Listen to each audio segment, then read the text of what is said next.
Padre, oramos nuevamente a ti, Señor, porque todo depende de ti. Si dependiera de nosotros, Señor, arruinaríamos todo completamente. Padre, venimos hoy, ahora en este momento, Señor, a pedirte, Señor, que tú de manera especial estés obrando por medio de tu Espíritu Santo, Señor, tomando tu palabra que va a estar siendo expresada y explicada con mis palabras, Señor. Toma eso, Señor, y aplícalo tú a nuestros corazones, Señor. Danos a nosotros la humildad, la reverencia, Señor, el respeto por tu palabra, que son dignos de ella, ya que eres tú hablando, Señor. También crea en nosotros un sentido de expectativa, como esos hijos pequeñitos, de muy pocos años, que con admiración ven a su padre hablar, explicar algo y sedientos de recibir lo que su padre quiere darle, Señor. Y danos el corazón humilde, Señor, que necesitamos para tomar esas palabras, atesorarlas en nuestro corazón y ponerlas en práctica, como vimos la semana pasada. Líbranos, Señor, de ser oidores de la palabra, Señor. Queremos ser hacedores. Ayúdanos en el nombre de Jesús. Amén y amén. Amén.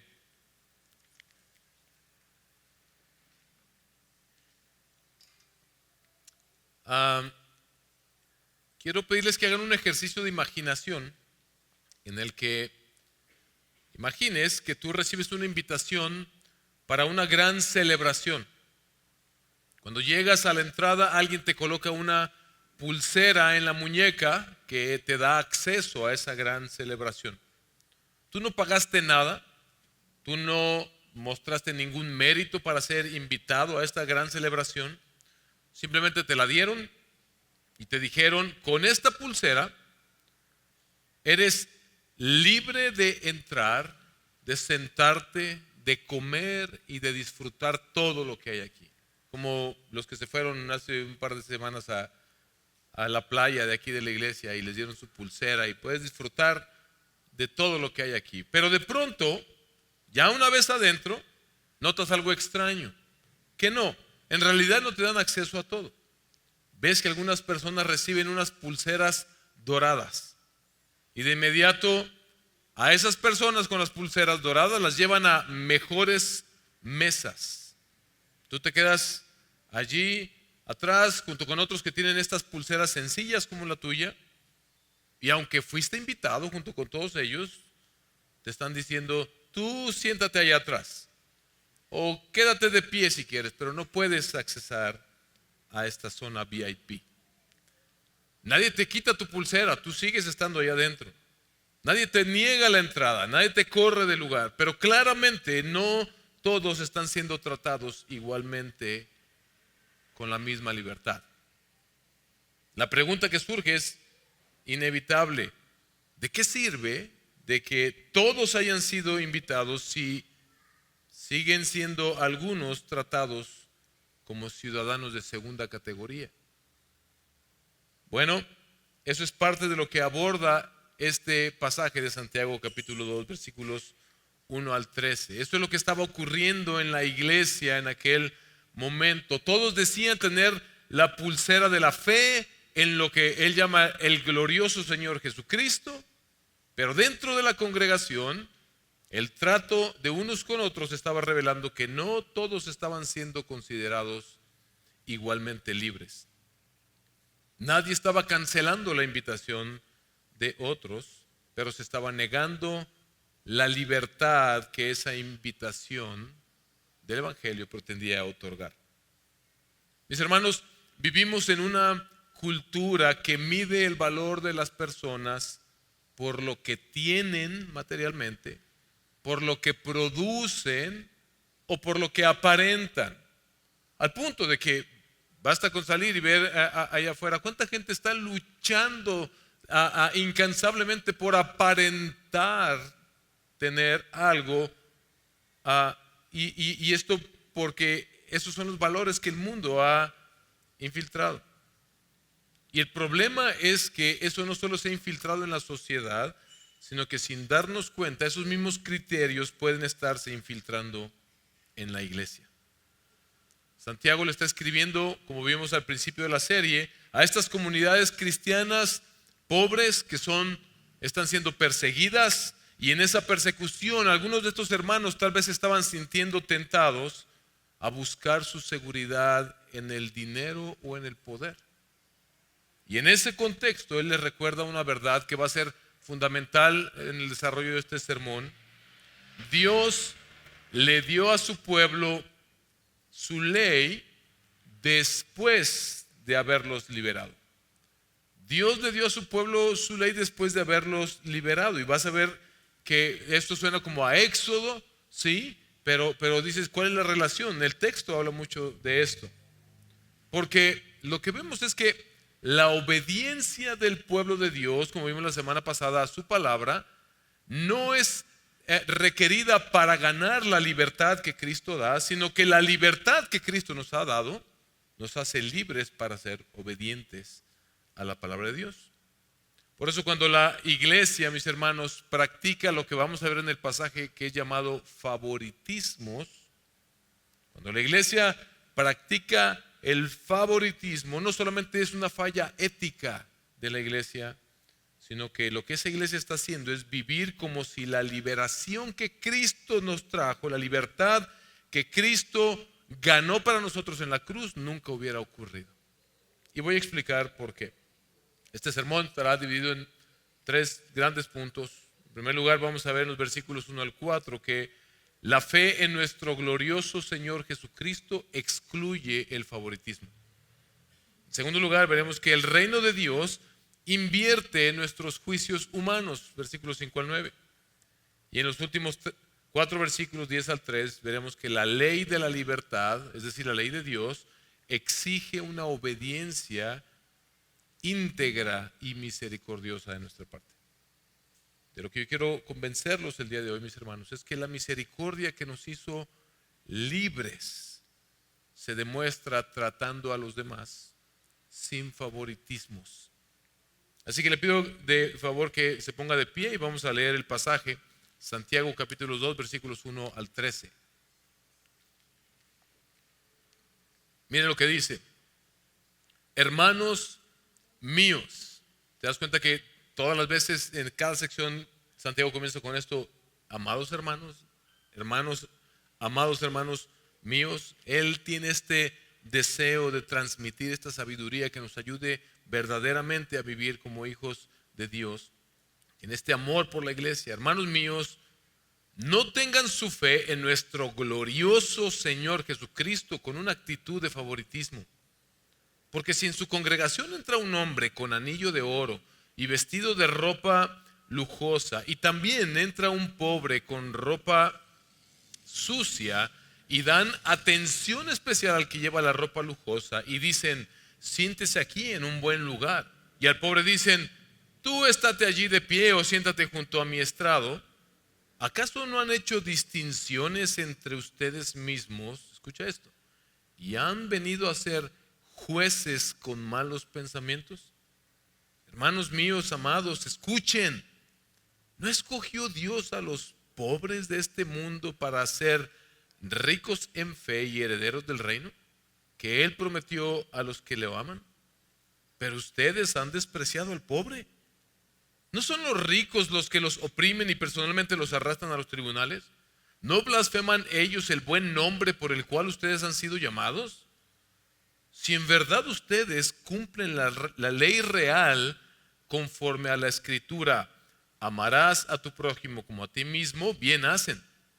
Pero si muestran favoritismo, cometen pecado y son llamados culpables por la ley como transgresores. Porque cualquiera que guarda toda la ley, pero falla en un punto, se ha hecho culpable de todos. Pues el que dijo no cometas adulterio, también dijo no mates. Ahora bien, si tú no cometes adulterio, pero matas, te has convertido en transgresor de la ley. Así hablen ustedes y así procedan, como los que han de ser juzgados por la ley de la libertad.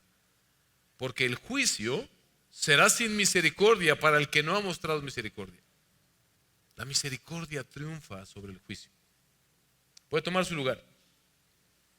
Comienza Santiago con un mandato central. Este es mi primer punto. La fe en nuestro glorioso Señor Jesucristo excluye el favoritismo. Comienza Santiago con este primer mandato: no tengan su fe, pero ve cómo lo expresa, en nuestro glorioso Señor Jesucristo, con una actitud de favoritismo. No comienza diciendo simplemente no tengan favoritismo, sino que dice no, vivan su fe en nuestro glorioso Señor Jesucristo con una actitud de favoritismo. Porque el fundamento en lo que Él se fundamenta para dar esta instrucción a la iglesia no es una simple regla de ética o de cortesía, sino que el fundamento es cristológico. Él está diciendo, recuerda que la fe cristiana está centrada en nuestro glorioso Señor Jesucristo, que llevó a cabo la obra de obras, venir a Dios, a encarnarse Dios, a hacerse como uno de nosotros, venir y humillarse hasta lo sumo para ser como un simple humano, y en esa condición humillarse aún más para sufrir la muerte de cruz que nosotros merecíamos. Pero eso no fue una derrota para Él, sino una victoria, y eso fue mostrado por medio de su resurrección. Él venció a la muerte y luego ascendió a los cielos, y Él está hoy, el día de hoy, gobernando a la diestra del Padre, mientras Él regresará, pero en este tiempo está gobernando sobre todo lo que acontece en el mundo, mientras nosotros cumplimos con la gran comisión de ir por todo el mundo y predicar el evangelio, porque un día Él regresará para establecer su reino glorioso. Entonces es la implicación de la obra gloriosa de nuestro Señor Jesucristo. Y la gloria de Dios se manifestó en su humillación. Nosotros vemos en Filipenses 2 este llamado: hay en ustedes este mismo sentir que hubo también en Cristo, quien siendo igual a Dios no se aferró a ser igual a, no tomó el ser igual a Dios como algo a que aferrarse, sino que se despojó de sí mismo y tomó la forma de un siervo. La gloria de Cristo, este Rey majestuoso, cósmico, que está incluso por fuera de lo creado, su gloria la manifestó humillándose. Por lo tanto, todo favoritismo dentro de la iglesia lo único que hace es contradecir la lógica de la encarnación y de la cruz. La victoria de nuestro Rey Jesús fue en su humillación. ¿Qué motivo tendríamos nosotros para alabar la exaltación? Es totalmente contradictorio. Excluir a personas, tener favoritismos clasistas, es completamente contradictorio con la lógica de la encarnación, con la lógica de la cruz. Cuando tú y yo practicamos el favoritismo, mis hermanos, no solamente estamos dejando de glorificar a nuestro Dios, sino que cuando practicas favoritismo, estás restando gloria a la obra de tu Redentor. A los ojos de los demás, estás diciendo: lo que Él hizo no fue suficiente para igualarnos a todos. Eso es lo que estamos diciendo cuando actuamos de esta manera. Y Santiago procede en los versículos 2 y 3 a poner una ilustración vívida. Estoy seguro que eso fue algo que ocurrió. Alguien le notificó a Santiago: mira, está pasando esto en la iglesia. Y él les dice: miren lo que hacen ustedes, porque cuando en su congregación entra un hombre con anillo de oro y vestido de ropa lujosa, y también entra un pobre con ropa sucia, y dan atención especial al que lleva la ropa lujosa, y dicen: siéntate aquí en un lugar, y al pobre dicen: tú estate allí de pie o siéntate junto a mi estrado, aplástate aquí en el piso al lado de mi silla cómoda. Esto estaba pasando en medio de esta iglesia y puede estar pasando en medio de la nuestra, mis hermanos. El rico es honrado y el pobre es relegado. Y todos podemos decir aquí: jamás hemos hecho eso. Jamás le hemos dicho a alguien: no puedes entrar, quédate allá afuera, Siéntate pero en el piso. Nunca haríamos eso. Pero ¿qué tanto lo estamos haciendo por una mera cortesía o porque es lo políticamente correcto? ¿Y qué tanto es algo que vivimos verdaderamente desde nuestro corazón? El rico suele ser honrado. Vivimos en una sociedad que es especialista en eso, en adular al rico, en sentirse, en buscar la amistad del rico y despreciar la amistad del pobre, en tratar de encontrar el favor del rico. No importa dónde venga su riqueza, pero es rico. Seguramente por algo Dios le está dando toda esta riqueza.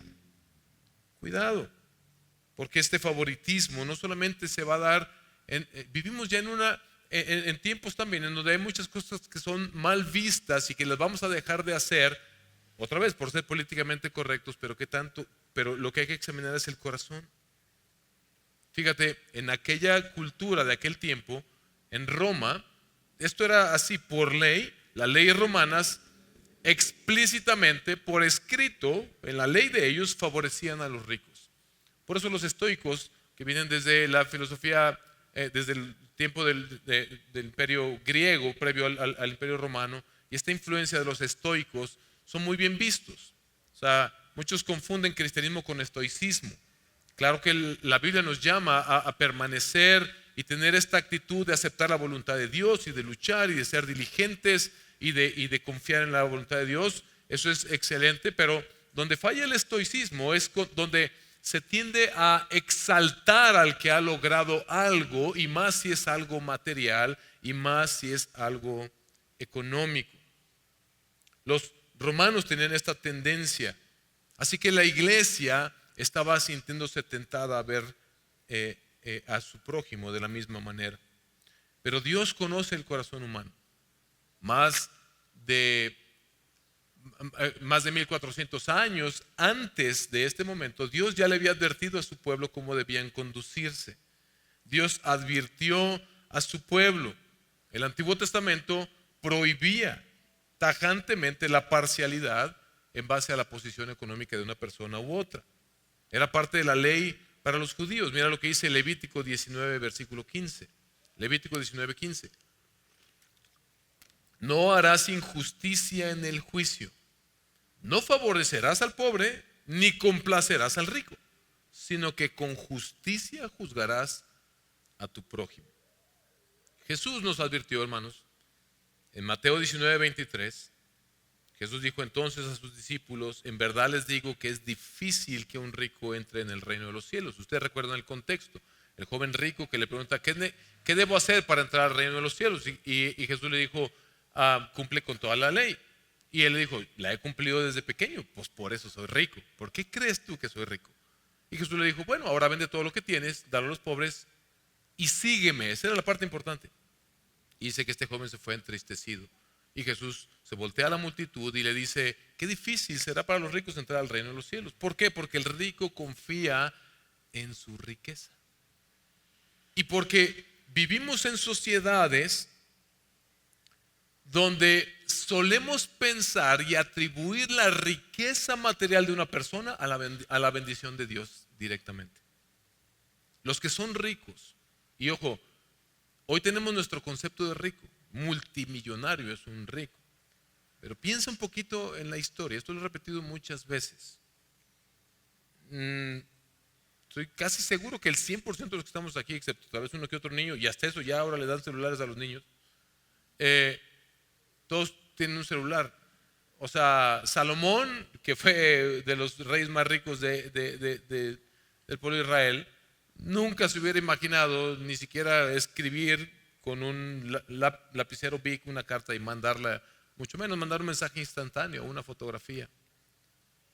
Vivimos en una de las épocas más prósperas y ricas de la historia. Lo tenemos todo. Amontonamos comida en supermercados. Pero nuestra tentación sigue siendo la misma, a confiar en esas cosas. Pero hablando de lo que sucede dentro de la iglesia es tentada continuamente a reproducir esos valores mundanos e introducirlos a la iglesia. Somos tentados como individuos a juzgar, mis hermanos, de manera que interpretamos el favor de Dios, como dije hace un momento, sobre alguien por si tiene dinero. Si tiene dinero es porque Dios lo está bendiciendo. Y si yo no tengo como él es porque Dios a mí a lo mejor no me ama tanto como esa persona. Lo peor es que dentro de la iglesia se puede abrazar una cultura de ese tipo.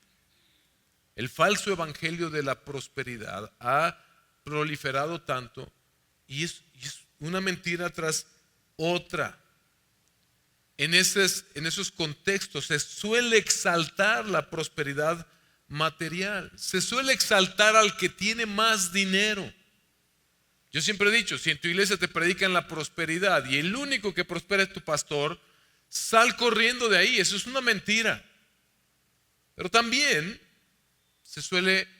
la congregación, las ovejas suelen absorber estas ideas falsas y morder esos anzuelos venenosos. Es bien común ver en estos lugares. A mí me pasó hace varios años, vino un falso profeta, embustero, que nos despelucó a todos aquí y se enteró que yo tenía 2 o 3 tiendas en aquel momento.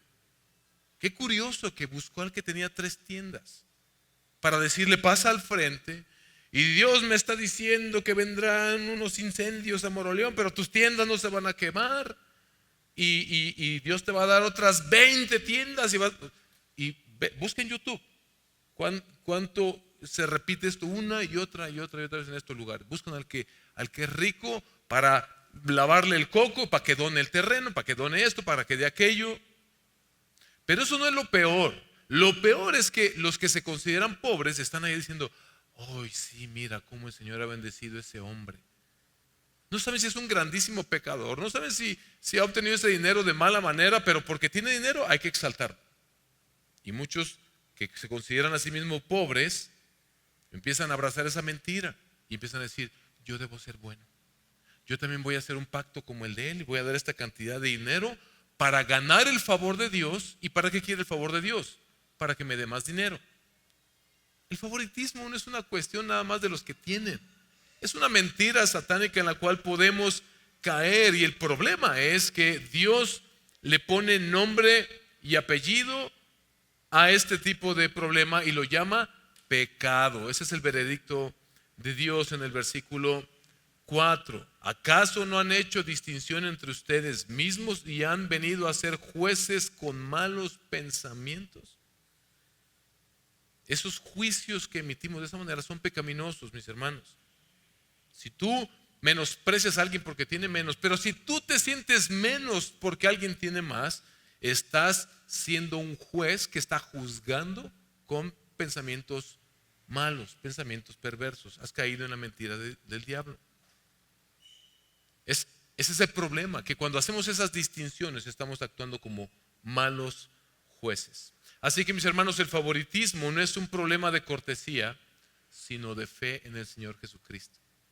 Porque si tú y yo extendemos favoritismo a alguien, lo que estamos diciendo es: no, Cristo no nos hizo iguales a todos.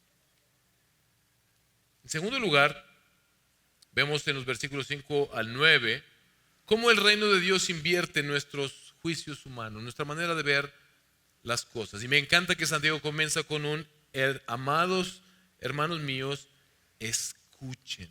¿Y qué es lo primero que les dice? ¿No escogió Dios a los pobres de este mundo para ser ricos en fe y herederos del reino? ¿Cómo te consideras a ti mismo? ¿Como pobre o como rico? No me respondas en voz alta. Tú lo sabes bien y tus actitudes lo demuestran. Internas, tus pensamientos, cómo te comportas con los demás, tus pláticas, se percibe luego. Y a veces podemos estar cayendo en un falso conformismo o en un conformismo pecaminoso en el cual decimos: pues sí, pues Dios no me ha dado a mí como aquel, pero pues ni modo, así quiso Dios. Yo, como soy más bueno que Dios, acepto su voluntad. Yo creo que se está equivocando, pero pues allá Él sabrá. Yo acepto su voluntad, no tengo, me estoy muriendo.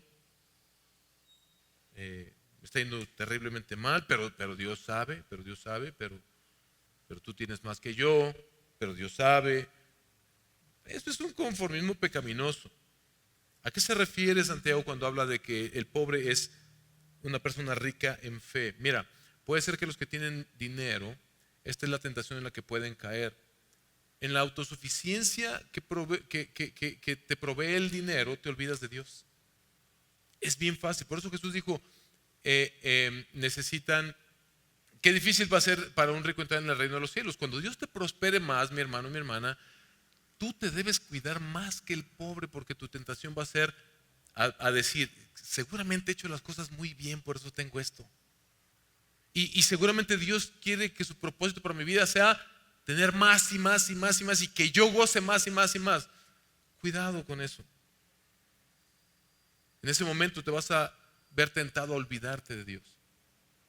Y el pobre, a lo que se refiere Santiago, este contraste que hace, porque cuando experimentamos carencias, mis hermanos, cuando experimentamos dificultades materiales, nos vemos forzados a reconocer nuestra necesidad de Dios. Vemos nuestra condición como criaturas, somos vulnerables, somos limitados. Y eso se vuelve todavía más evidente cuando tenemos que depender constantemente de la gracia de Dios. Y eso es una bendición. No estoy diciendo que Dios quiere que tú seas pobre, Dios quiere que tú tengas contentamiento, nos dice la palabra del Señor, sea cual sea nuestra condición. Ojo, también reconozcamos, mucha de la pobreza que solemos vivir, lo voy a explicar más adelante, viene de nuestras malas prácticas, de no ser obedientes a la palabra de Dios, de no trabajar como dice la palabra de Dios que debemos de trabajar, de no administrar el dinero como dice la Biblia que debemos administrar, de no gastar como debemos gastar, de no administrar como el Señor quiere que administremos.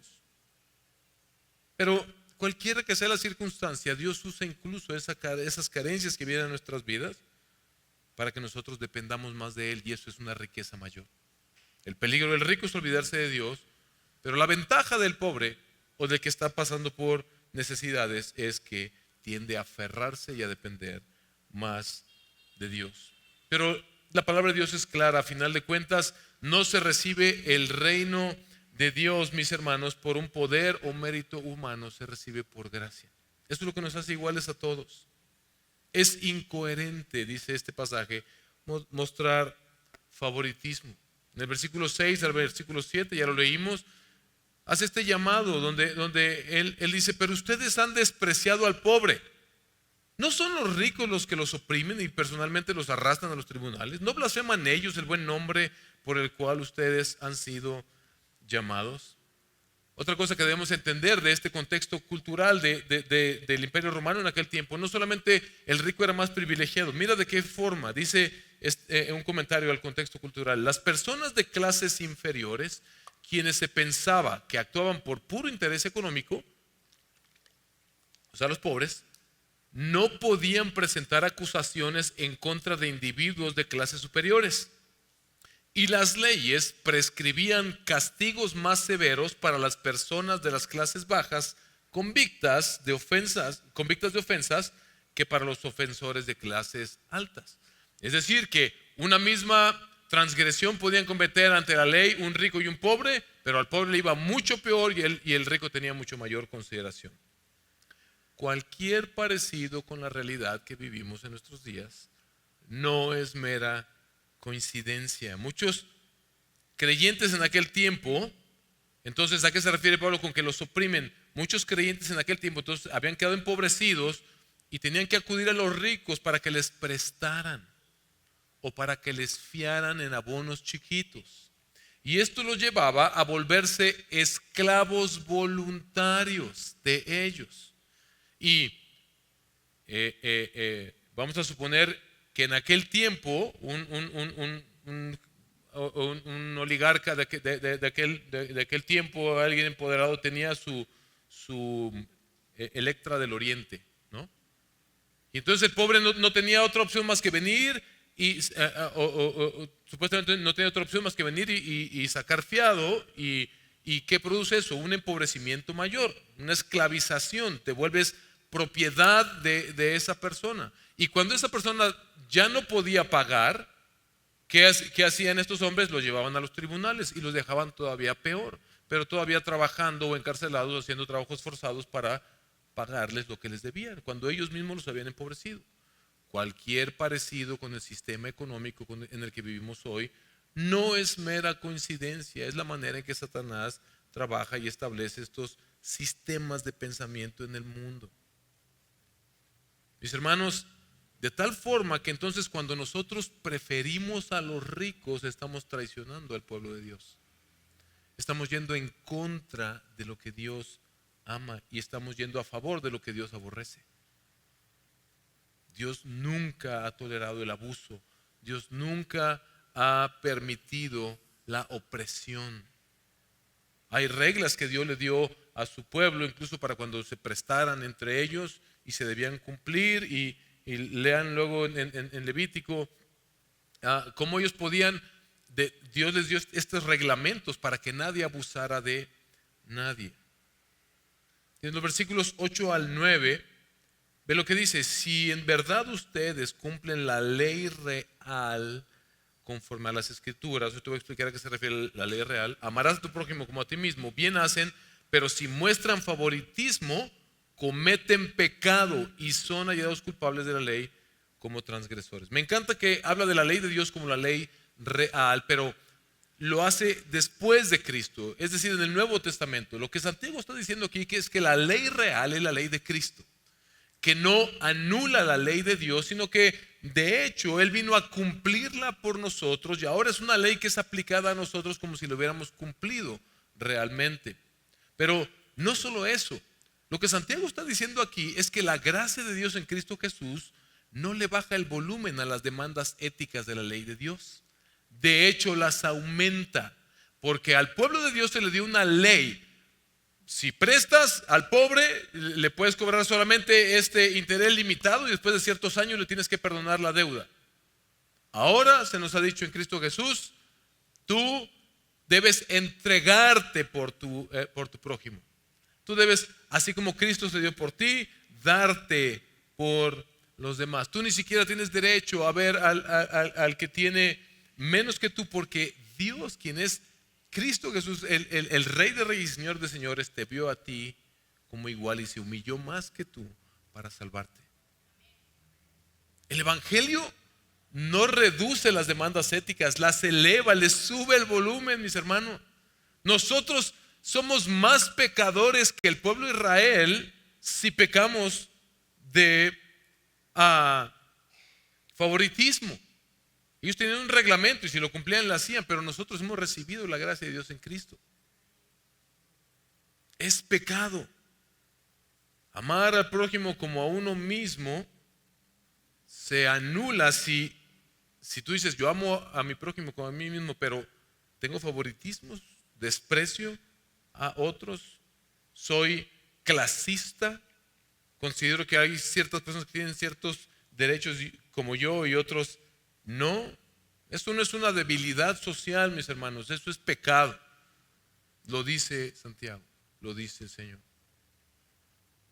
Amar selectivamente, mis hermanos, es negar la lógica del Evangelio.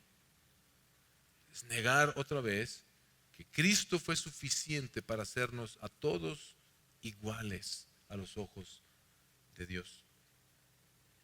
Finalmente, la ley de la libertad exige una obediencia íntegra y misericordiosa. Santiago no lo deja nada más ahí. Él va más profundo. Y él quiere que nos quede claro una cosa, mis hermanos. Si nosotros quebrantamos esta ley de Dios, de que no debe haber distinciones entre nosotros, Dios nos va a juzgar. Ve lo que dice allí: porque cualquiera que guarda toda la ley, pero falla en un punto, se ha hecho culpable de todos. Esto se explica solo.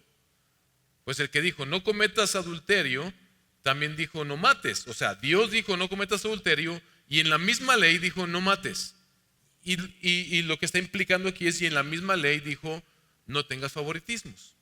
Entonces, tú dices: no, yo no mato, pero adultero, o yo no adultero, pero mato. te has convertido en transgresor no de un aspecto de la ley, sino de toda la ley. Estás violando la ley de Dios. Así de sencillo. Piénsalo de esta forma. ¿Cuántas leyes tiene nuestra Constitución? Si tú robas, vas a la cárcel porque has infringido la ley. No, pues sí robo, pero no he matado a nadie. Pero igual infringiste la ley. Vas a la cárcel. A eso se refiere Santiago. Pero la implicación de esto es entonces, hermanos, no hay pecados menores delante de Dios. Discriminar a otros es igual de pecaminoso, dice Santiago, que robar y matar. Por supuesto que las consecuencias no son las mismas, pero delante de Dios es igual de ofensivo.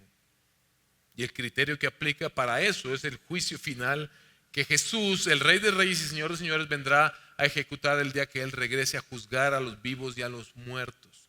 ¿Cómo estás juzgando a las demás personas, hermano, hermana? Versículo 12, así hablen ustedes y así procedan, como los que han de ser juzgados por la ley de la libertad.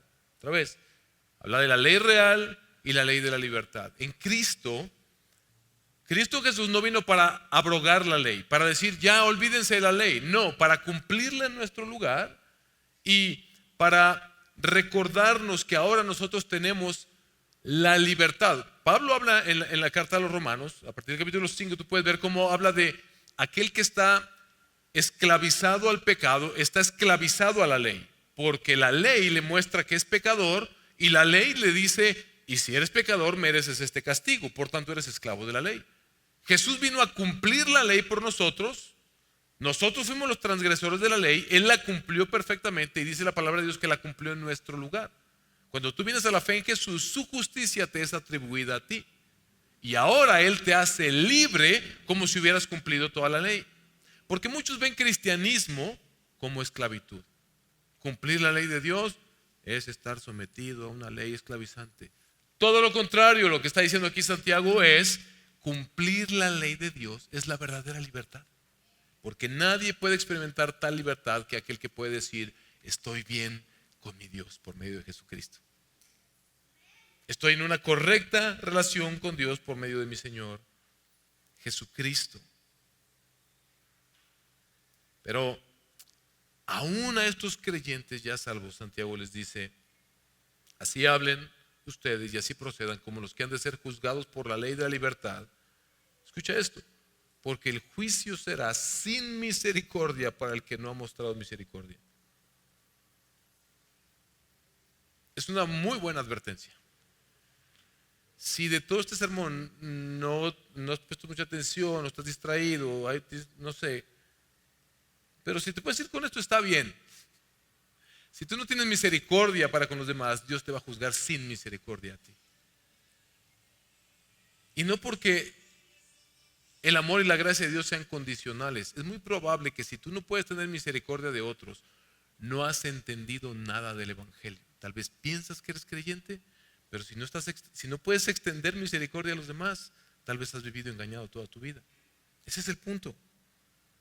Ese es el punto, porque libertad y obediencia no son opuestas. El creyente que sabe que recibió por gracia la libertad de la esclavitud a la ley y al pecado que me llevaba a muerte por medio de lo que Cristo Jesús hizo por mí y que solo fue por su misericordia, que yo no merecía nada, ¿qué es lo que yo puedo salir a decir allá afuera sino, mira, hay un Salvador y un Redentor que puede salvar a pecadores como tú, porque yo era peor que tú y Él por su gracia y su misericordia me salvó? A eso apela a Santiago al final. La misericordia triunfa sobre el juicio. Juicio sin misericordia va a recibir aquel que no extiende misericordia, pero la misericordia triunfa sobre el juicio, dice Santiago. Mis hermanos, esta es la esencia del Evangelio, por eso estamos aquí. Tú estás aquí porque Dios te tuvo misericordia.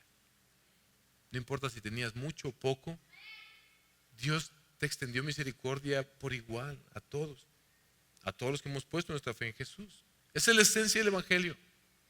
Así que la evidencia de haber recibido la misericordia de Dios es extender misericordia a los demás. Y aquí es donde retomo mi ilustración del principio. Mis hermanos, cuando Jesús nos salvó, no repartió diferentes colores de pulseras. No hubo pulsera dorada para el que era moralmente exitoso. No hubo pulsera desgastada, descolorida para el pobre, el débil o el marginado.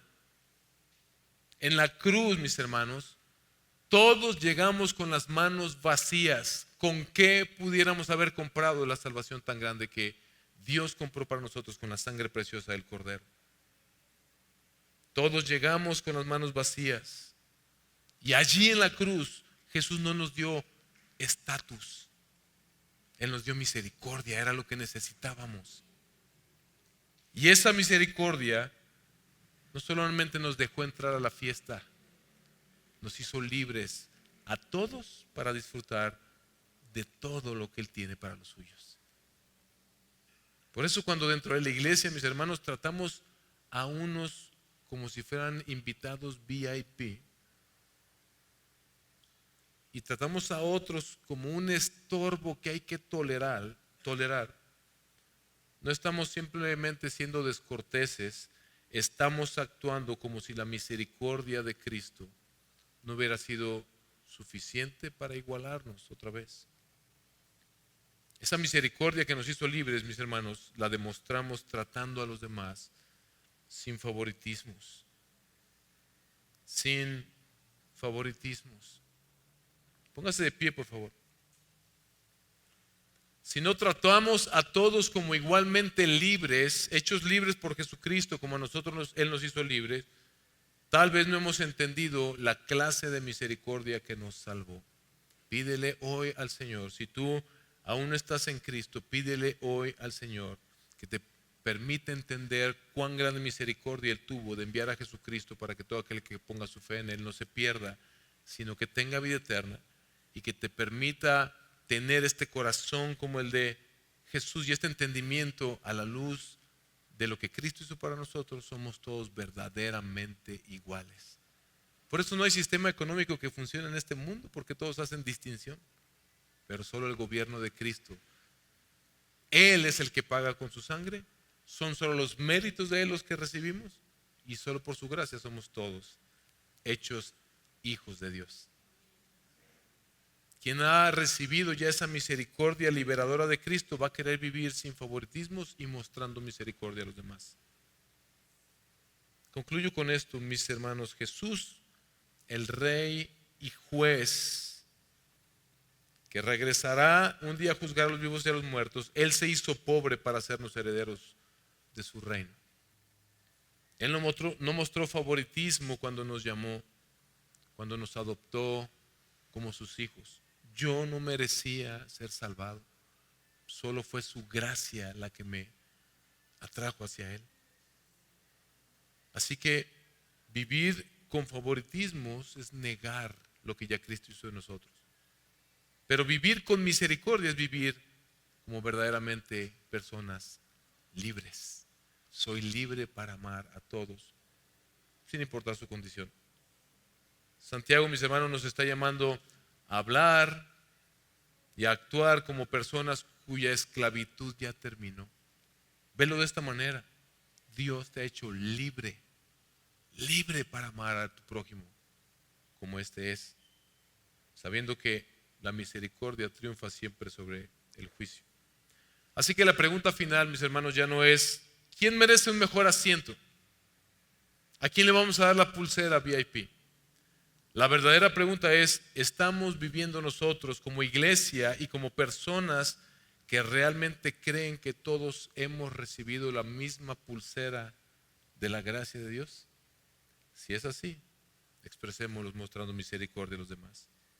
Porque en el reino de Jesús no hay salas VIP, no hay mesas VIP, no hay asientos en el suelo y no hay esclavos.